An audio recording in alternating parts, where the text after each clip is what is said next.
Nowadays, planners have become such a gimmicky thing to have. Keep that in mind before you spend 2K, 3K on a planner.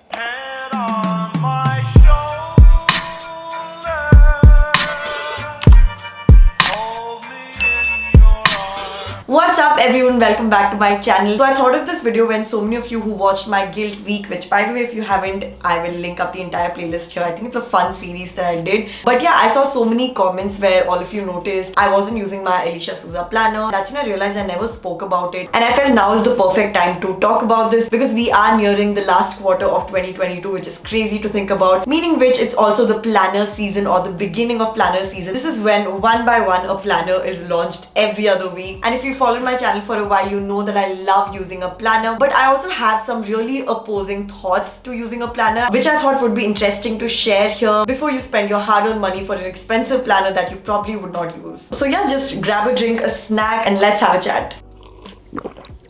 So I will quickly brief you on my experience of using planners over the past few years and why I suddenly stopped in between and now I've restarted again. I've been using planners I think since after my graduation. That's when I got my first planner, with many failed attempts at using a planner consistently and having a good use for it for myself. I finally found a great planner in Inkbucket and I started using that consistently, and that's when everything changed for me. Fast forward to 2022, I got the Alicia Souza planner, which I absolutely adore, but I would say from like around April, I started not using it as much due to my personal life, mental health, and I just could not bring myself to like open the planner, look at these goals and follow it through. Like I just did not want to do anything to do with my planner, and I did not have the energy to plan every single day in my planner, journal whatever I want to do in my planner. I wanted nothing of it. But even though I wasn't using my planner, I was using like a basic checklist or to-do list. I was even using my Asana app for planning my work stuff, and I wasn't missing a planner in my life suddenly, because finally being very consistent at my work. I've been consistently posting on YouTube long form. I was even posting YouTube shorts, and I was really active and consistent on Instagram as well. The most shocking part of it for me was that I was actually consistently going to the gym and killing my workout goals, which was a huge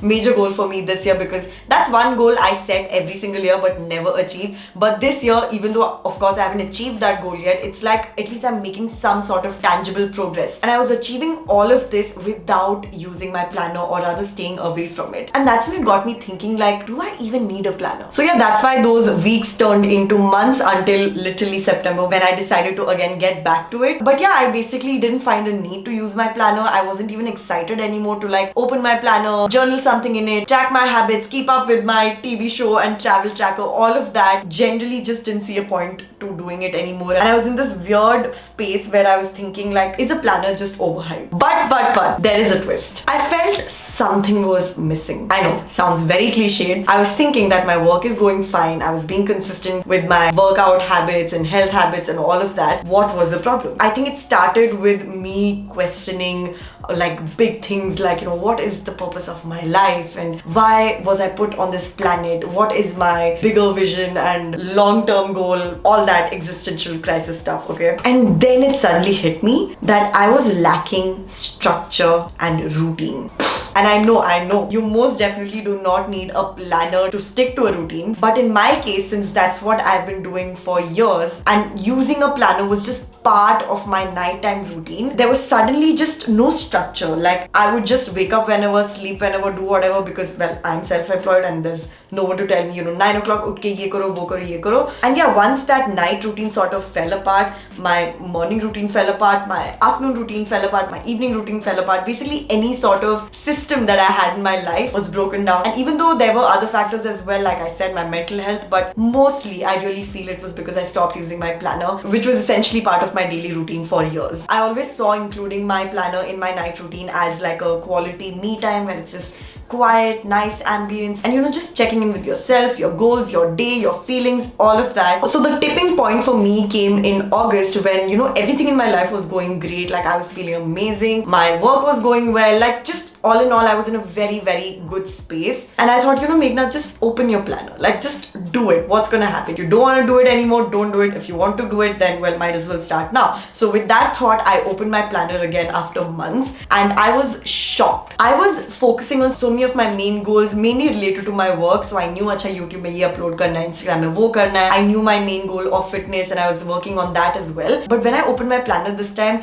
it really took me back to Jan 2022 when I set so many mini goals as well. This year was not supposed to be just about the big goals. It was also supposed to be about the smaller goals and smaller things in life. When I looked at all my previous habit trackers and mini goals, I realized that I was just tracking one healthy habit, which was like working out and eating healthy, while I completely ignored everything else because they were not even on my mind. Like, I had completely forgotten about them. And when I looked at my vision board, if you watched my September Plan With Me live stream, probably know, but I was really taken back by my vision board. I don't know if I expressed it enough during that live, but in my mind there was so many things rushing because I could not believe all the pictures and quotes I had written, and I was like, yes, like I felt a surge of energy. And I was also having this bitter feeling inside where I felt disappointed in a way because I had forgotten about all these other things that were also important to me and not just the big goals. I had completely forgotten that I wanted to cook more this year. I had completely abandoned my reading one book a month challenge and just so many other things that I had completely forgotten. And just going through my planner, suddenly a sense of purpose or even direction came into my life, which was lacking in a way, even though I was like happy as hell. But after revisiting my planner, it just evoked a sense of self in me, a sense of direction and drive, which I feel I was lacking in a way. So yeah, in my head, even though I was technically being productive and being consistent with my work, with some of my habits, that was just like the, I would say, surface level 50% of it, because those were my big goals for a reason. But what about the bottom 50? That is literally the other half, and it consists of maybe not as important goals as the big ones, but equally important in number, because there's so many mini goals, so many things I want to achieve in this year, so many things I want to experience this year. So yeah, I felt it was important for me to share this story, but I do want to definitely go over the key takeaways from this for me and for you guys, because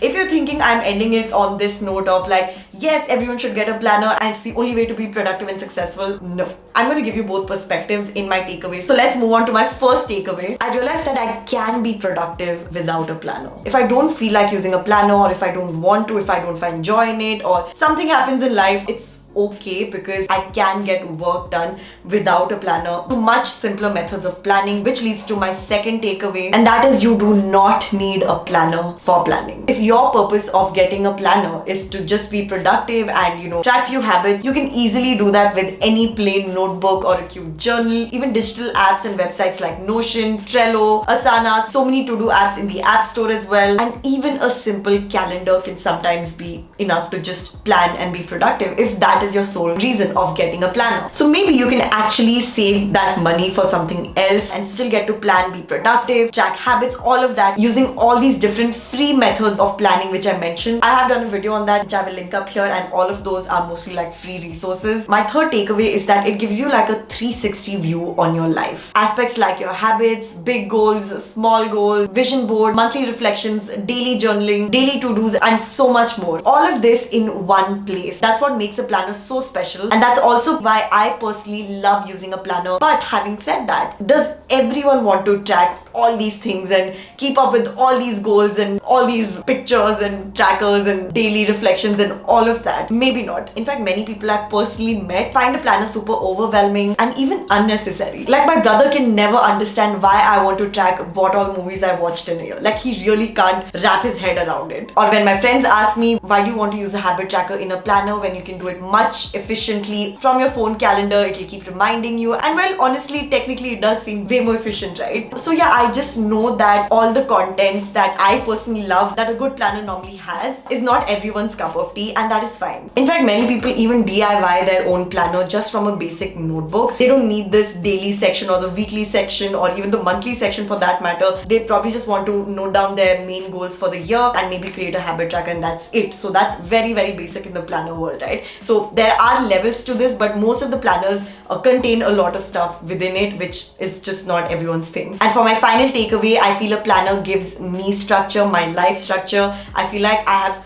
control over my life just when I am using my planner every day. I genuinely missed having it as part of my night routine, and from September onwards, of course, I've changed that, and it's been amazing. Like, this is what I was missing. So what's the conclusion of all these outtakes? In my personal opinion, so if you've never tried a planner before, maybe try going for a budget-friendly one this year and see how you vibe with it. And in case you are someone who has tried different expensive planners in the past but somehow never ended up using them, I would really encourage you to question why it did not work out for you. Was it the planner? Was it the sort of binding it had? Was it the size? Was it the sort of inserts and segments it had? Maybe it had too much, maybe it had too less, maybe it did not have the right things for you, or maybe, just maybe, a planner is not your ideal way of planning, which is fine. I think this is what we need to normalize. Nowadays, planners have become such a gimmicky thing to have. Like, everyone just wants to buy a planner, have a planner, which is fine, but then if you are going to not use it, why are you going to waste so much money and just have a guilt trip over that? Because nowadays most planners are quite expensive, and yeah, I feel it's just a cool thing to have instead of actually using it. So yeah, there are so many good planning methods. Maybe you might vibe better with a digital planner like Notion or Asana, and honestly many other to-do list apps and project management apps. If you search on the net, you will find. But other than the digital planning methods, there are of course other ways, like I mentioned, simpler ways like just maintaining a good to-do list, or even getting that weekly planning pads that you get. They are also super helpful. Very minimal effort and planning required, but also gives you a lot of benefits and keeps you productive. And if you feel like no, it's still not giving you everything that you'd want from a planner, you could meet in the middle and just create your own, like I mentioned before. Either that's through a bullet journal method or just a normal notebook